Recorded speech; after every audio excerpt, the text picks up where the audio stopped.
We are going to move on to our 9:30 a.m. item, presentation of the 2023 Crop and Livestock Report. And we have our Ag Commissioner, Commissioner Vanderwall. Good morning.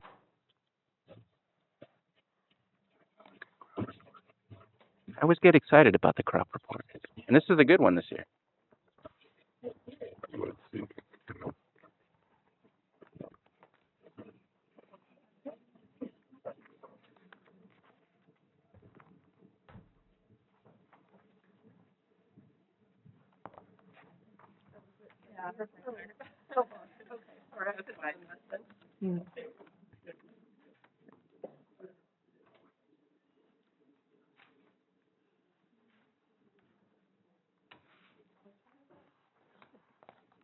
The very bottom one.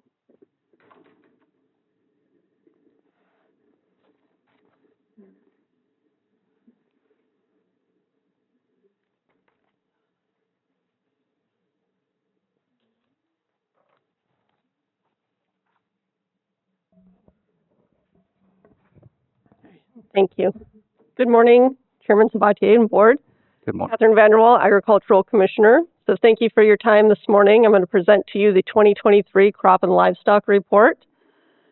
Before I get started this morning, I would really like to thank my staff who helped compile the information and gather it, make all the phone calls, send out all the survey requests and all that other fun stuff, as well as all the producers who contributed their information to make this report a success.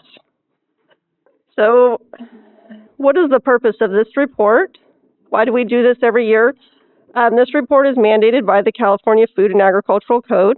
So the report is used for a variety of purposes, including ranchers and growers for planning future production, suppliers for allocating resources, financial institutions, research and education agencies, regulatory agencies, transportation agencies for fuel and other needs, estimating labor needs, and the report can also be used by, the report can also be used for animal-related health and disease programs.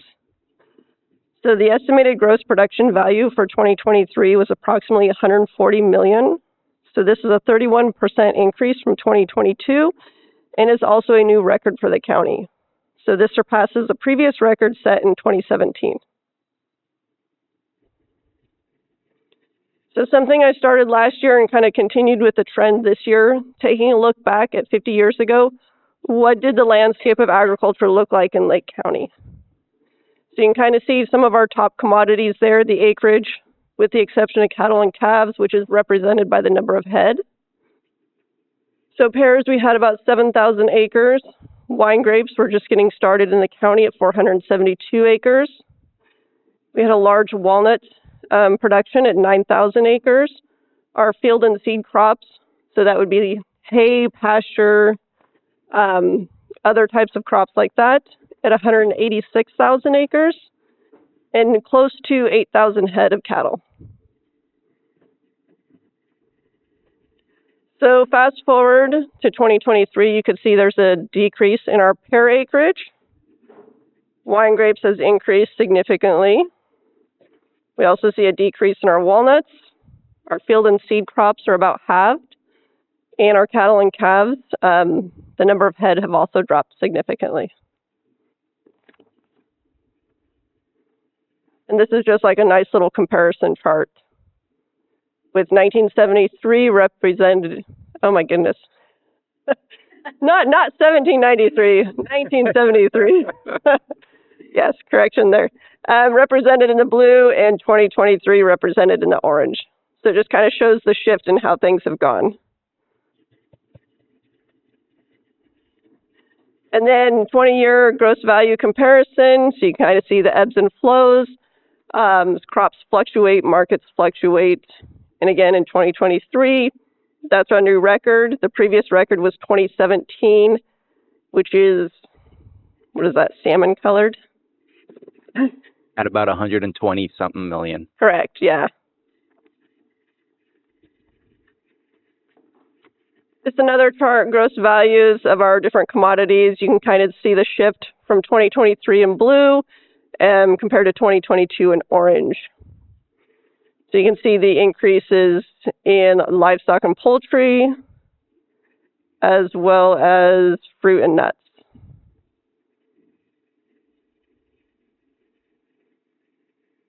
So our top 5 commodities for 2023. So our wine grapes remain number 1. I'm not sure how many number of years in a row, but pretty consistent. Pears at number 2. Cattle and calves. This shifted from last year from being number 4 to number 3 in number 3 in 2023. Field and seed crops moved down to number 4, and our miscellaneous livestock remains at number 5.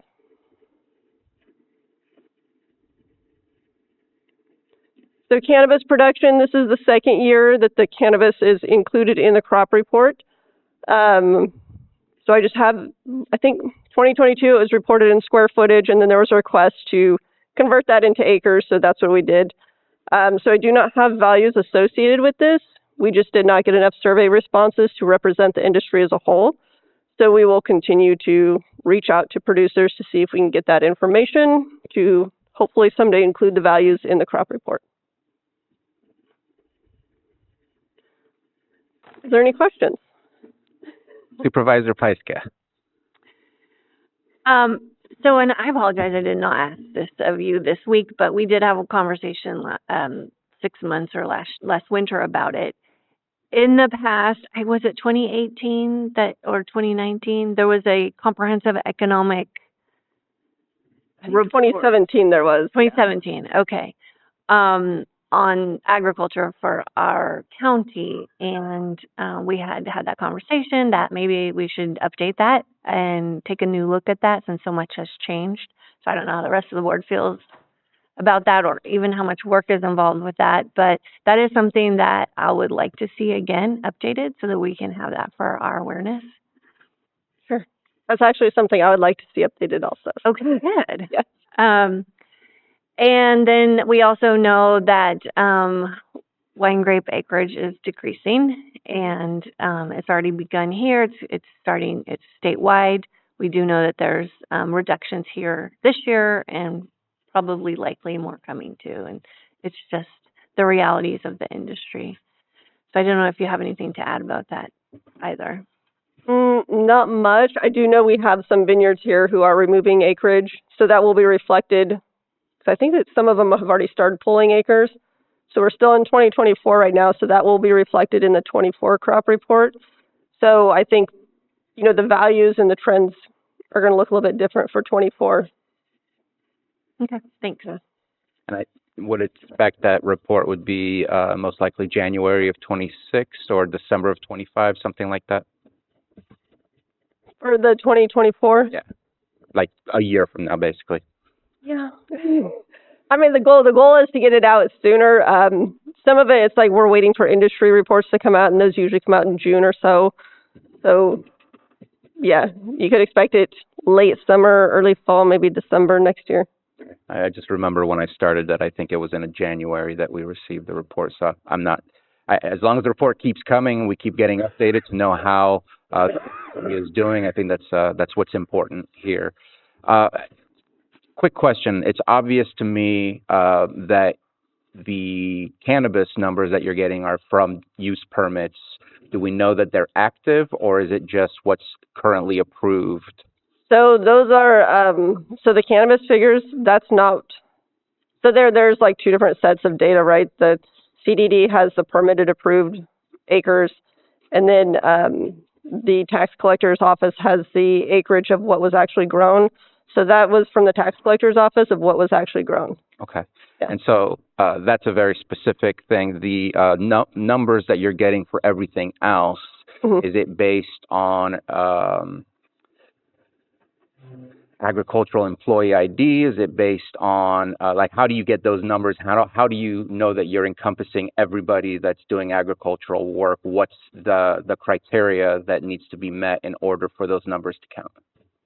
So, you mean for the cannabis I know numbers? you have pesticide ID, you have other type of IDs. Like, how do you identify all the variations of agriculture that's happening here. Sure, sure. So some of it, there's industry reports.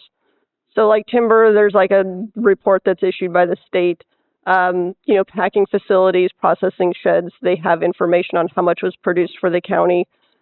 So we use that information. We also reach out to some of our smaller producers, our livestock producers, individually making phone calls, sending out surveys.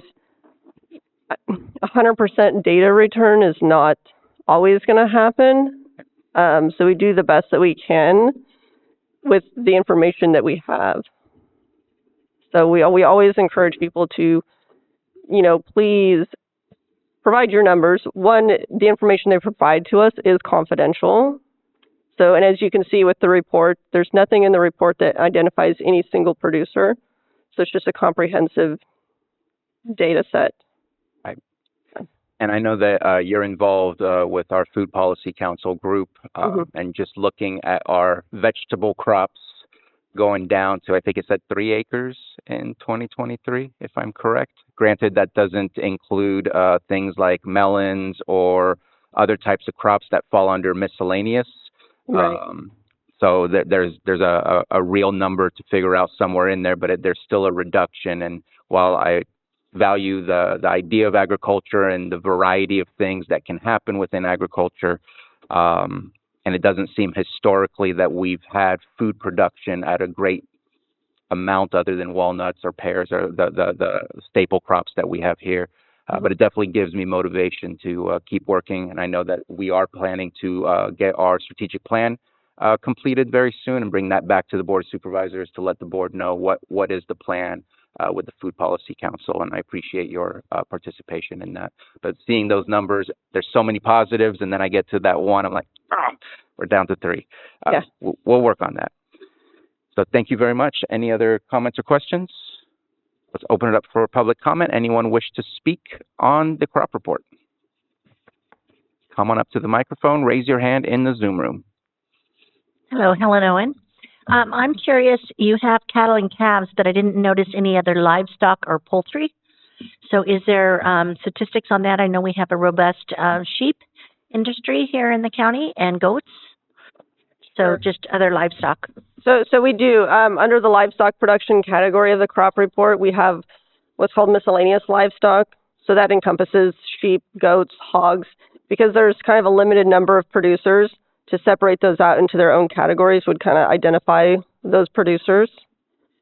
So it is in there. And poultry is in there under livestock and poultry products. Okay. Yes. Thank you. Thank you. Anyone else wish to speak on this item? Seeing none, bringing it back to the board. And no further comments or questions. I'm opening up because I don't believe there's any actions required. But I did not look at the recommended action. Just a presentation. Yeah, just a presentation. All right. Thank you very much. Always look forward to this. Ready to? Yeah.